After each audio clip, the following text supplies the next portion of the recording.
आज Doubtnut app download करें। Doubtnut पर अपने सभी गणित, रसायन विज्ञान, भौतिक विज्ञान और जीव विज्ञान के डाउट्स का करो सफाया। बस प्रश्न की फोटो खींचो, एक ही प्रश्न को क्रॉप करो और तुरंत वीडियो सोल्यूशन पाओ। अभी डाउनलोड करें।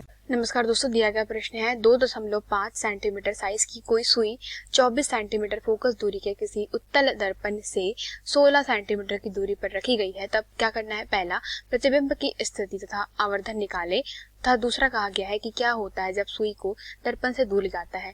तो दोस्तों, चूंकि हमारे पास में प्रश्न के अनुसार क्या कहा गया है कि हमारे पास में जो सुई का साइज है, मान लेते हैं वो h है, उसका मान कितना दिया है? 2.5 सेंटीमीटर दिया गया है। और कहा है कि फोकस दूरी कितनी है? 24 सेंटीमीटर। तो मैं लिख देती हूँ यहाँ पे f बराबर से कितना है? 24 सेंटीमीटर। और कहा है कि उत्तल दर्पण से कितने दूरी पर रखिए दोस्तों, अर्थात u का मान कितना दिया गया है? 16 सेंटीमीटर दिया गया है। तो चूंकि हम लोग जानते हैं दोस्तों यह उत्तल दर्पण, चिन्ह परिपाटी से देख ले तो आप लोग दोस्तों आपको पता है कि जो दर्पण के पीछे रखी हुई वस्तु होती है उनकी दूरियां कैसे ली जाती है? धनात्मक ली जाती है, जबकि दर्पण के सामने रखी वस्तु की दूरियां कैसे ली जाती है?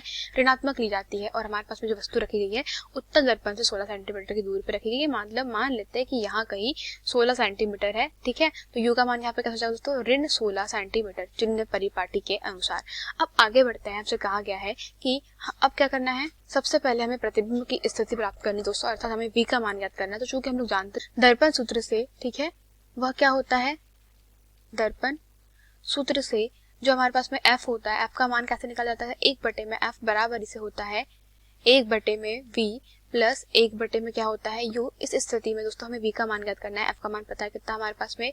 24 सेंटीमीटर बराबर इसे 1 जो v है, v का मान कितना दोस्तों हमारे पास में हमको ज्ञात करना है? v का मान, अर्थात हमें प्रतिबिंब तक की दूरी ज्ञात करनी है, अभी हमें पता नहीं है। तो यहाँ से हम लोग लिख देते हैं 1/v प्लस 1/u का मान कितना है? ऋण 16 सेंटीमीटर के बराबर। तो हम लोग यह मान ज्ञात करने के बाद लिख सकते हैं 1 में v बराबर से क्या हो जाएगा? 1 में 24 धन 1 में क्या हो जाएगा? 16। और जब इसको आगे हल करेंगे तो हमारे पास में क्या हो जाएगा दोस्तों? 1/v बराबर। तो इसका लघुत्तम कितना आएगा? लघुत्तम आ जाएगा इसका 48, ठीक है। तो यहाँ से दोस्तों कितना हो जाएगा? 24 डिवाइडेड। तो दोस्तों यहाँ से अगर हम लोग इसको हल करेंगे तो क्या हो जाएगा? हमारे पास 24 से 48 में 2 बार भाग जाता है, ठीक है, और 16 से 3 बार। तो हम लोग डायरेक्ट लिख सकते हैं दोस्तों यहाँ से v बराबर से क्या हो जाएगा? 48 के बटे में 5 सेंटीमीटर के बराबर आया है। मतलब हमारे पास में दोस्तों हमारी जो v है वो कैसी प्राप्त हुई है? हमको धनात्मक प्राप्त हुई है। अर्थात अगर हमारी वस्तु कहाँ रखी गई है? यहाँ पर कुछ इस प्रकार से a भी रखी गई है, ठीक है। तो हमारे पास में जो प्रतिबिंब प्राप्त हुआ है v, वो कैसा हुआ? प्राप्त हुआ है दोस्तों धनात्मक प्राप्त हुआ है, ठीक है। और धनात्मक प्राप्त हुआ है तो हम लोग कह सकते हैं ये लगभग बराबर प्राप्त हुआ किसके? लगभग 9.6 सेंटीमीटर के बराबर प्राप्त हुआ है, वो भी धनात्मक दिशा में। अर्थात हम लोग कह सकते हैं कि हमारे पास में v का मान कितना प्राप्त हुआ दोस्तों? यहाँ पर कहीं हमारे पास में प्रतिबिंब का मान प्राप्त हुआ है, ठीक है। और जो हमारा प्रतिबिंब है उसका जो साइज है हमें अभी पता नहीं है, पर प्रकृति पता चल गई है। ये कैसा है दोस्तों? आभासी प्रकार का है। और यहाँ पर कहीं मान लेते हैं कि जो v की दूरी है वो कितनी है? वह 9.6 सेंटीमीटर के बराबर है। अब क्या कहा है दोस्तों? हमें इसका आवर्धन निकालना है दोस्तों। तो हमारे पास में v का मान है, हमारे पास में u का मान है, तो हम लोग डायरेक्टली आवर्धन क्षमता निकाल सकते हैं दोस्तों। तो हम लोग लिख सकते हैं दोस्तों आवर्धन क्षमता क्या हो जाएगी? इसकी आवर्धन क्षमता क्या हो जाएगी? इसकी m बराबर इसे क्या होती है दोस्तों? यह होती है माइनस में v के बटे में u होती है।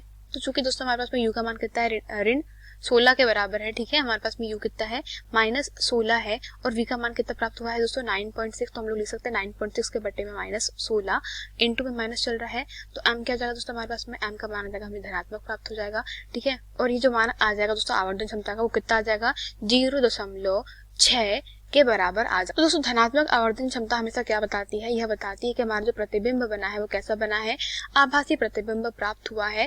तो हम लोग कह सकते हैं दोस्तों कि मैं अगर आभासी प्रतिबिंब प्राप्त हुआ है और चूंकि दोस्तों v भी हमारा कैसा धनात्मक दिशा में है, तो हम लोग कह सकते हैं प्रतिबिंब कैसा होगा दोस्तों? आभासी है। तो यह किसके ऊपर बना होगा? यह मुख्य अक्ष के ऊपर बना होगा, ठीक है। तो अगर वस्तु मान ले कि यहाँ पर रखी है हमारी वस्तु, ठीक है, तो इसका जो प्रतिबिंब प्राप्त हुआ है, ठीक है, AB का, वह कहाँ प्राप्त हुआ दोस्तों? इस पॉइंट पे प्राप्त हुआ है, वो भी कैसा? धनात्मक। मतलब ये कैसे हो जाएगा? प्रतिबिंब आभासी हो जाएगा। अब हमसे पूछा गया है दोस्तों कि क्या होता है जब सुई को दर्पण से दूर ले जाया जाता है। अब क्या कर रहे हैं? मतलब दोस्तों हमारे पास में जो हमारी जो छोटी सी सुई थी, इसको दर्पण से धीरे धीरे दूर लेके जा रहे हैं दोस्तों। तो अब दर्पण से जैसे ही दूर लेके जाएंगे तो आप लोग जानते हैं दर्पण से आने वाली जो प्रकाश किरणें दोस्तों समांतर आपतित होती है, ठीक है।